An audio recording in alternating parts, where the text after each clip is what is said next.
ทักทายสบายดีพี่น้องมดสุกูสุคนค่ะ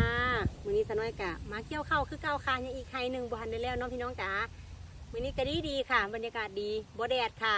ก็มีลมพัดมาบ่อยๆเป็นบางบาทเนาะพัดโซยมาจักสิเป็นลมหนาวหรือเป็นลมฝนค่ะกะรุ่นกันอยู่ย่านฝนตกสน้อยกะสิฟ้าวเกี่ยวค่ะพี่น้องจ๋า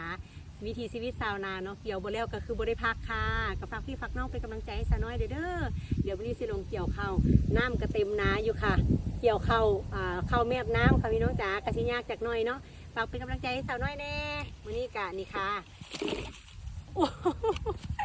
ลองเข้าคว่ำตะกร้าคว่ำค่ะเก็บตะกอนโอ้ยสงสัยสิเบ้าหลายโพดอ่ะบ่เป็นหยังค่ะนี่ได้ห่อส้มมานำค่ะส้มปลาจ้าอ่ะเบ้าหลายย้ายห่างแล้วปลาสนะเดี๋ยวเขาสิลงเกี่ยวข้าวซะก่อนค่ะมื้อนี้ผู้ใดว่างก็มาเกี่ยวข้าวซอยสาวน้อยเด้อเป็นกำลังใจให้สาวน้อยเด้อค่ะไปละบรรยากาศดีแฮงเลยค่ะมื้อนี้บ่ฮ้อนจ้าไปเกี่ยวข้าวกันเด้อ